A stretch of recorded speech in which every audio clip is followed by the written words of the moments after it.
MCC पढेका मान्छे मैले त्यति भेटिनँ। एमसीसी सम्झौता खोजेर ल्याएर पढे हुन्छ, पढ्ने भन्दा हल्लाका भरमा कुद्ने र जसरी भए पनि विरोध गर्न पाए भयो भन्ने कस्तो चिन्तन। खुट्टाले टेकेर हिँड्न छोडेर टाउकाले टेकेर त्यो हातले टेकेर खुट्टा ठाडा पारेर हिँड्ने अभ्यास गर्न किन जरुरी छ? खुट्टाले टेकेर हिँड्नुपर्छ। खुट्टाले टेकेर हिँड्ने भनेको जे त्यसमा प्रबन्ध छ त्यो प्रबन्ध पढेर त्यो प्रबन्धमा ठिक बेठिक यहाँ छ भनेर भन्नु चाहिँ एउटा कुरा हो। लहै लहैमा लौ अमेरिकी सेना आउने भयो, कहाँ पढ्छन् के पढ्छन् अचम्म लाग्छ मलाई। कागले कान लगो भन्दाखेरि लाँदा त दुख्छ होला नि, अलिकति त्यो दुख्या छैन भने होइन होला त भन्ने थाहा पाउनु पर्यो नि। पहिले दुख्या छैन तै पनि सुटुकै लगेछ कि भन्ने हो भने पनि छाम्नु पर्यो नि, कान छ कि छैन यहाँ भनेर। दुखे पनि वास्ता नगर्ने, छ कि छैन पनि नछाम्ने अनि लय लयमा कुद्ने, यो प्रवृत्ति बडा अचम्म लाग्छ मलाई। अहिले सडकको पनि विषय बनेको छ, अन्तको पनि विषय बनेको छ। यो सान्दर्भिक अहिलेको विषय यहाँको नभएको हुनाले म यसमा धेरै अगाडि जान चाहन्न, तर पढे हुन्थ्यो नि सम्झौतामा के लेखा छ। कि यस देशमा विकास हुन आँट्यो भन्ने चिन्ता हो, यस देशमा विकासका लागि अनुदान आयो भन्ने चिन्ता हो।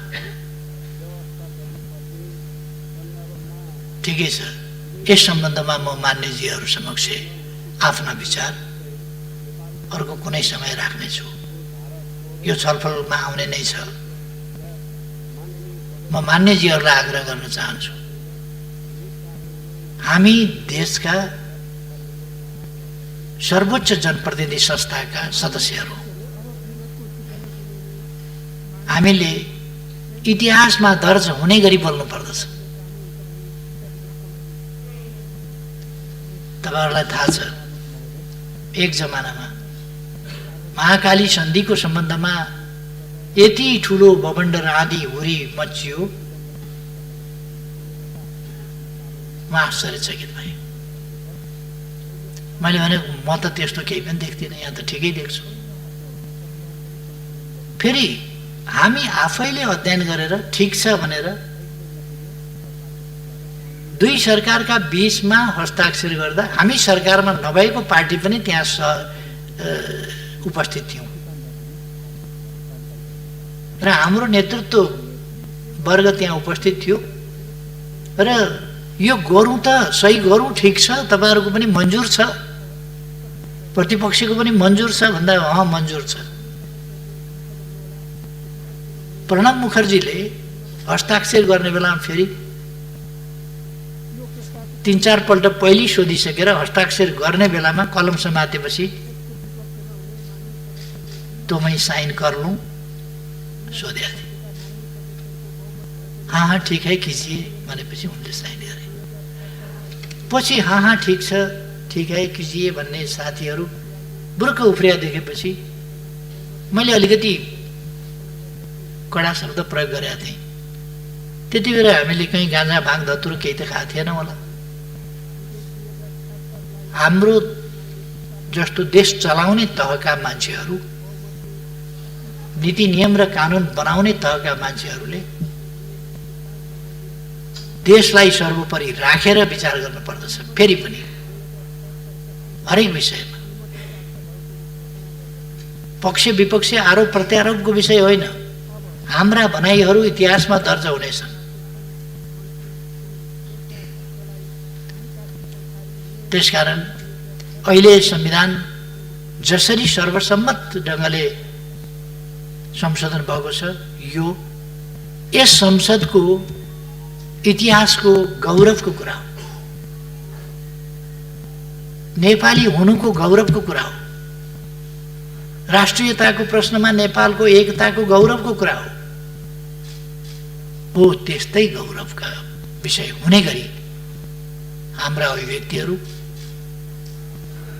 पढेर अध्ययन गरेर हेरेर भोलि फरक नपर्ने गरी हाम्रा नाति नातिनीका पालासम्म फरक नपर्ने गरी, त्योभन्दा पछिसम्म पनि फरक नपर्ने गरी यी इतिहासमा हेरिने विषय बन्छन्। म मान्यजीहरूको ध्यान आकर्षण गर्न चाहन्छु, इतिहासमा हेरिने विषय बन्छन्। त्यसकारण हामीले संसदमा बोल्दा कहिले के कुरा बोलिराखेका हुन्छौँ। म स्मरण गराउन चाहन्छु, संसदका सबै अभिव्यक्तिहरू रेकर्डेड छन्। हिस्ट्रीले फेरि रेकर्ड उदिन्छ। अस्ति भर्खर मैले एउटा अनलाइनमा हेरेँ, 53 सालमा मैले कालापानीको सम्बन्धमा छलफलमा राखेको कुरो, फेरि त्यति बेला सार्वजनिक महत्त्वको प्रस्ताव पेश गरेको कुरो, सीमा सम्बन्धी विषयमा छलफल गरौँ भनेर राखेको प्रस्ताव अस्ति एउटाले निकालेछ। 53 सालको कुरो। मलाई धेरै गाली गर्न सकिन्छ, तर मेरो अभिव्यक्तिमा कहीँ कतै चुकेको कुरो कसैले निकालिदियो भने धन्यवाद दिन्छु। इतिहास खोज्न गए हुन्छ। 55 वर्ष भयो मैले राजनीति गरेको, यो 55 वर्षको इतिहास खोज्न गए हुन्छ। खोजेर एउटा शब्द कहीँ त्रुटिपूर्ण निकालिदिए हुन्छ। 48 सालदेखि म संसदमा छु।